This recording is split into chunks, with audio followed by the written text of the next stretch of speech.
Welcome to our lecture on Aristotle's political science.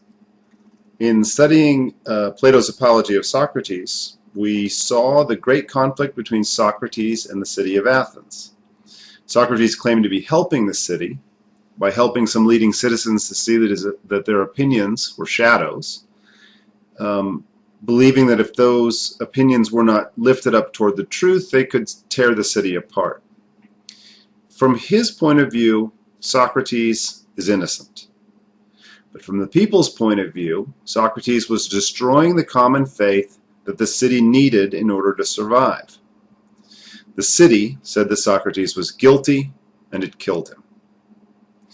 It seems that both points of view, that of the city and of the philosopher, are somehow valid and important.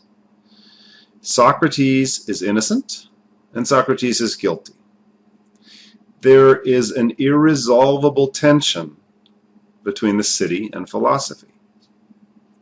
When we turn to modern authors after the midterm, we'll see them deny that there's any essential or permanent conflict between the city and philosophy. From a modern point of view, Athens was just not ready for science or for rational individuals like Socrates. And so it made the tragic mistake of killing him. But the moral progress of mankind has brought us to enlightenment, so that in our modern times we can see that political community can and should be in harmony with science and rational individuals. One thing we are doing in this class is asking whether the ancient view of the relationship between the individual and the community is the correct one, or rather whether the modern view has correctly replaced it. In order to decide, we need to try to compare the ancient and modern views about the essential natures of cities and of philosophy. In order to be clearer about the ancient view, we now turn to Aristotle, who wrote the first books of political science, the two books from which we are reading. He was a student of Plato. You could say he was the intellectual grandson of Socrates. In the medieval world, Aristotle was called simply the philosopher, or the master of those who know. Aristotle begins his book, The Politics, with the claim that cities are associations or partnerships, and every association exists for the sake of some good. The first association between man and woman is, quote, not from deliberate intention, he says, but from natural impulse. Over time, children are added to the first association, and then slaves, until the family evolves into a village. Then comes the city, the polis, which is formed from the uniting of a number of villages. Cities, polis, are places where ruling is shared among the true citizens. Aristotle's books are republican. Sharing rule is the nature of cities or republics. Up to this point, it seems as if people are pushed into cities by some kinds of instinctual drives, pushing forces, like a cue ball on first the cue and then the cue ball on a billiards table. But here things change. On one hand, the origin of cities seems to be a force behind us or inside us that pushes us. The drive to stay alive, self-preservation, is one natural cause of cities. But on the other hand, there is something out in front of us that pulls us along, a goal or ultimate purpose of human life that also determines the natures of cities. The city, Aristotle says, begins for the sake of mere life, but its completion, its end, its perfection is in the good life. Aristotle says that this end or perfection is more consistent with our human nature. This is why he says that the polis is prior in nature to the family or the individual. He doesn't mean prior in time, but more important as far as completing our human nature is concerned. Aristotle treats the goals of things as the most important natural causes. This view is called teleology, from the Greek telos, or goal. The telos of an acorn is to become an oak. This is its nature, its teleological nature. Even though most acorns dry up or are stepped on or eaten by squirrels and never become oaks. The most natural thing is not the most automatic thing or the most common thing. It's not what we begin with, which is the way we think of nature today. What is most natural is the goal or perfection of a thing, toward which it aims and strives, even though few individuals ever reach it.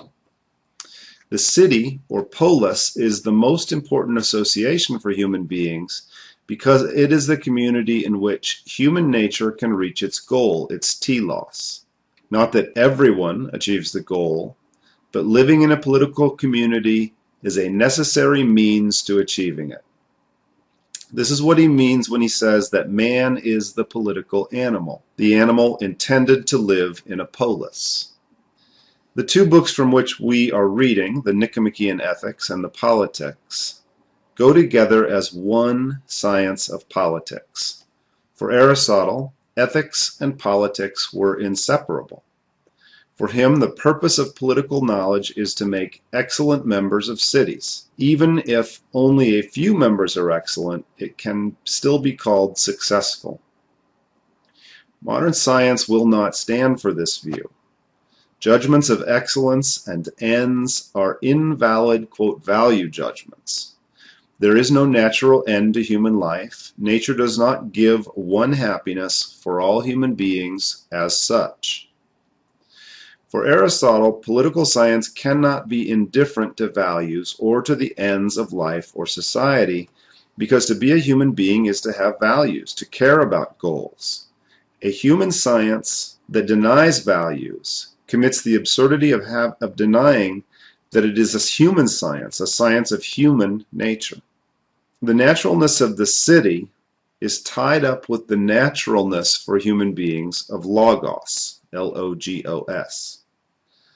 On pages 5 and 6 of the Politics, Aristotle says this: "The reason why man is a being meant for political association, in a higher degree than bees or other gregarious animals can ever associate, is evident. Nature, according to our theory, makes nothing in vain, and man alone of the animals is furnished with the faculty of language. The mere making of sounds serves to indicate pleasure and pain, and is thus a faculty that belongs to animals in general. Their nature enables them to attain the point at which they have perceptions of pleasure and pain, and can signify those perceptions to one another.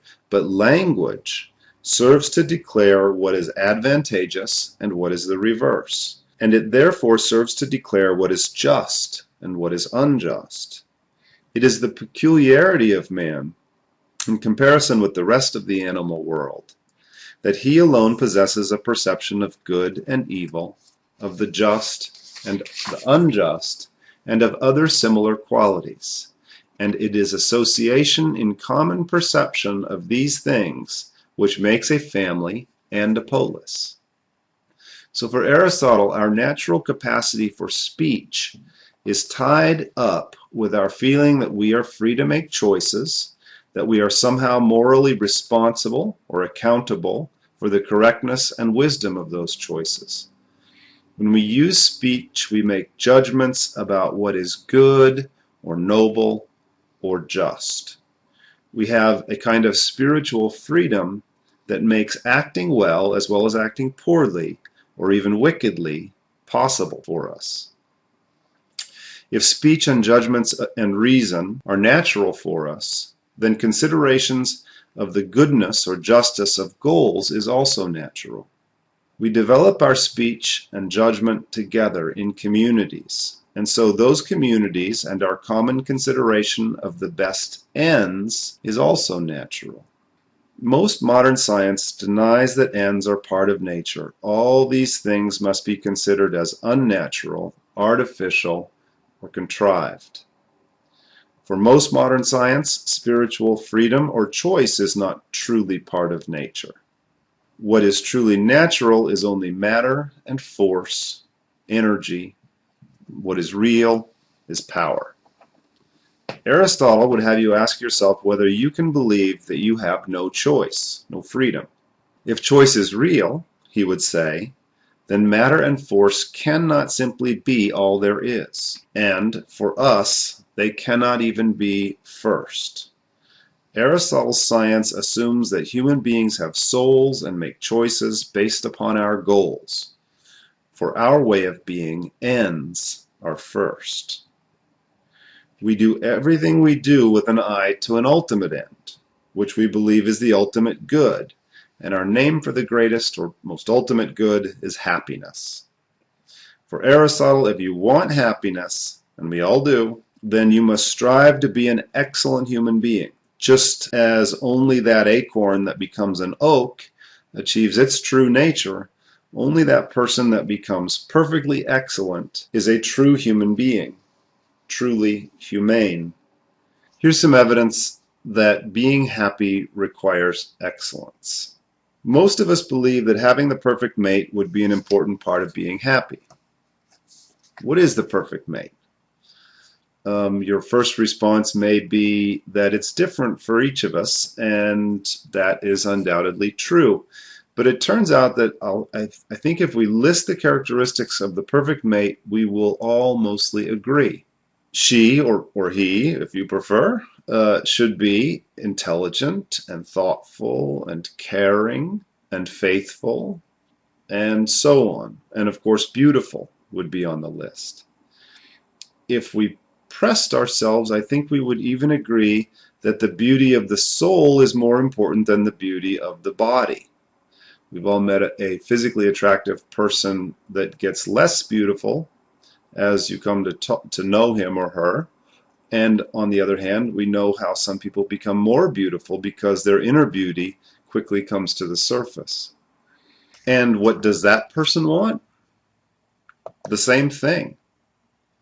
So what's the solution? If you want to make yourself more attractive to your ideal mate, then you should try to have the characteristics of that ideal mate, so that in order to become happy, you'll need to become excellent. You'll also need some luck. In Nicomachean Ethics, Book 4, Chapter 3, Aristotle describes the pattern of an excellent or most excellent human being. In this chapter, he describes what is in a way one virtue. He calls it greatness of soul or magnanimity. On the other hand, greatness of soul includes all the lower virtues. He says, it seems to be like a kind of ornament of the virtues, for it makes them greater and does not arise without them. It seems to stand for perfect virtue, being a perfect lady or a perfect gentleman. What is virtue for Aristotle? What is excellence? It seems to be something like ingrained habits of doing the right thing, at the right time, with the right people, and in the right way. It's a little bit like Goldilocks. It's the sort of the just right, not too hot and not too cold theory of virtue. Each excellence is an attitude toward a passion. For example, courage is an attitude toward fear, and it is a mean, a sort of average, but not exactly an average, between a vice of excess and a vice of deficiency, a too hot and a too cold.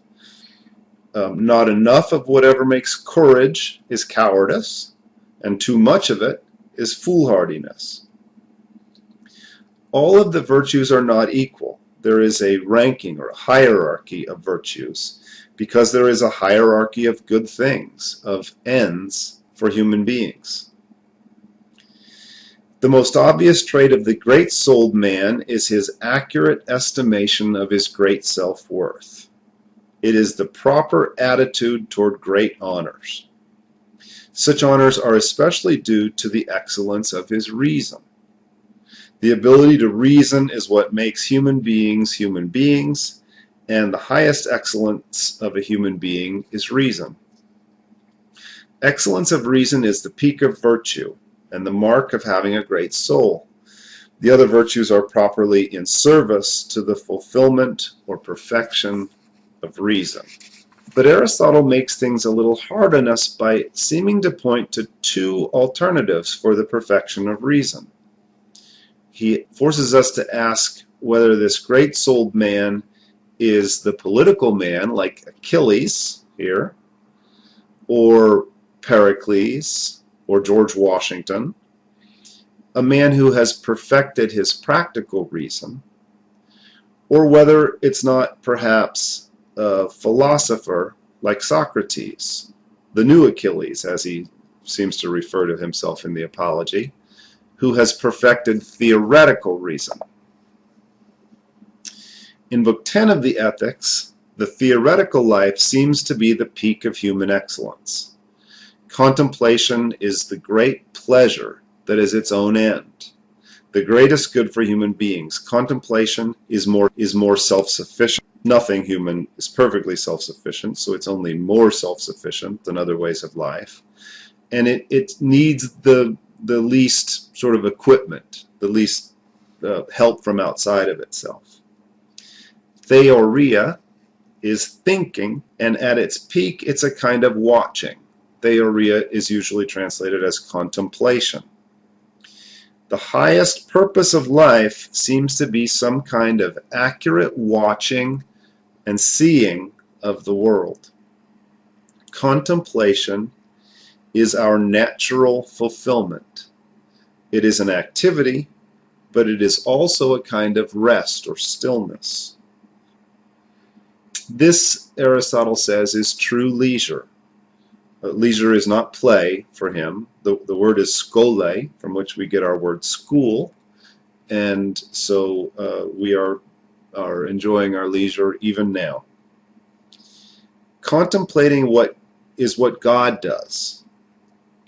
Aristotle describes God as intellect intellecting itself, or sometimes it's called thought thinking itself.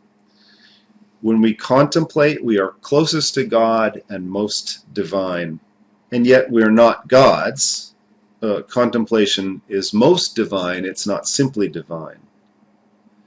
He says, quote, "But for one who is a human being, external prosperity will also be needed, for human nature is not sufficient with a view to contemplating, but the body must be healthy as well, and nourishment and other such kinds of care must be available. We can't be pure contemplation in this life because we are also in bodies. But we can order our lives, and especially our inner lives, our enduring habits of thought or our character, so that as much as possible our actions are guided by the activity of contemplation and the search for the truth. This is the most human way of life, and it requires us to transform our souls, to put our inner virtues in their proper order, to put the search for truth at the top. This is the proper use of our freedom of choice, and to obey this is the ultimate end of our human nature. But because we have bodies, even philosophers need other people. We need association. We need cities. Without a city, we wouldn't have anyone to teach us how to speak, and without language, perhaps we wouldn't be able to think. Even the philosopher lives in the cave of the city. Yet the order in the soul of the philosopher is guided by a possibility outside the cave. The activity of philosophy somehow transcends the city. From this highest point of view, cities point at philosophy, but they must remain in a lower sphere. As cities, they cannot themselves philosophize. Only individual human beings can philosophize. Cities exist to support such individual human beings from this point of view. From this point of view, the perfected human individual is somehow prior to society, in the sense that he or she is the goal and perfection that the society serves as its tool. We seem to be back to our old tension, though. From one point of view, the city is ultimate, and from another, a certain kind of individual is ultimate. Aristotle confronts this problem most directly in Book 3, Chapter 4 of the Politics, in the form of the question, is the good man the same as the good citizen? As the soul is the most important thing to consider in human being, the politeia, or the form of the city, or the regime, is the most important thing in understanding a city. The regime is the soul of the city. Aristotle doesn't exactly say that, but he as much as says that. The city receives its moral character from its form or its regime. That's a picture of Sparta, and I've characterized those four virtues in that order as representing the regime of Sparta in some sense. Cities can possess virtue and vice, be better and worse, because regimes can be more or less excellent. The regime is more than the Constitution, and in this regard our translation is wrong. The Constitution is a law, a fundamental law, but still a law, and the regime is even more fundamental than the fundamental law. It's the overall distribution of power in the city according to the most powerful ideas in the city. It's the overall shape of the city with regard to power and value. It tells us what type of people rule and to what ends, what their goals are in ruling. The regime is about both who holds offices and what common view of the just, noble, and good things allows them to do so. It is the offices of the city and the city's way of life, the shared moral vision of the city. So then, what is it that determines whether a given individual is a good citizen?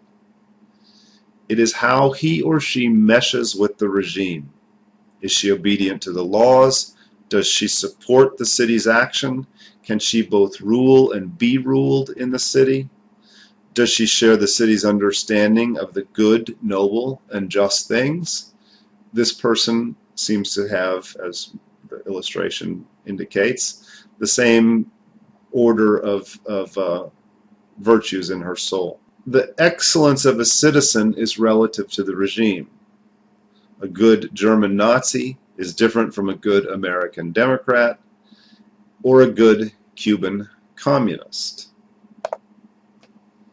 On the other hand, the excellence of a human being simply is relative to the perfection of our nature, our reason, irrespective of regime.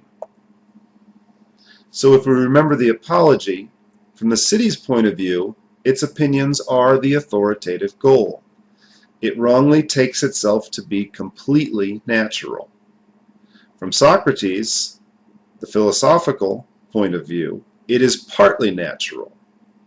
It is natural as a means to the natural end, which is beyond it, and so it has its necessity and its dignity.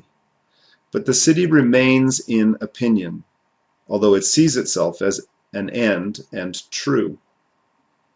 So was Socrates a good Athenian? After Aristotle has helped us be more specific about what's entailed in that question, we are still left with both a yes and a no. Socrates sought a different end and lived under a different order than the political order. He lived under the end and order of human nature. There is a fundamental disparity between the perfection of human nature and every existing political regime as such. The excellent human being could only be the excellent citizen in the very best and most natural regime, in which the philosopher was able to control or guide the city's opinions. This seems to be what Plato had in mind when he said that the philosophers would rule as kings and queens in the best regime. While this will probably never happen, thinking about it may still be crucial for thinking about our lives together. If we can see the best imaginable situation clearly, That may help us see more clearly the character of our own situation. The cave is not visible as a cave to those who are trapped within it. Considering the highest possibility helps us to see the cave as a cave. Seeing beyond the cave, in other words, is necessary for judging among the shadows within the cave. In the light of nature, all shadows are not equal. The city must remain a cave, but if we can see it clearly, we might find ways to improve its shadows. Wouldn't the best shadows be those that guided people to do the right things, even if they didn't understand all the reasons for doing them, so that they were still opinions, but right opinions? For Aristotle, a goal of political science seems to be to help make citizens who are more excellent in regimes that are closer to the excellence of nature. The tension between the philosopher and the city is permanent, but wise human activity tries to harmonize them as much as possible without destroying the nature of either one. Thank you.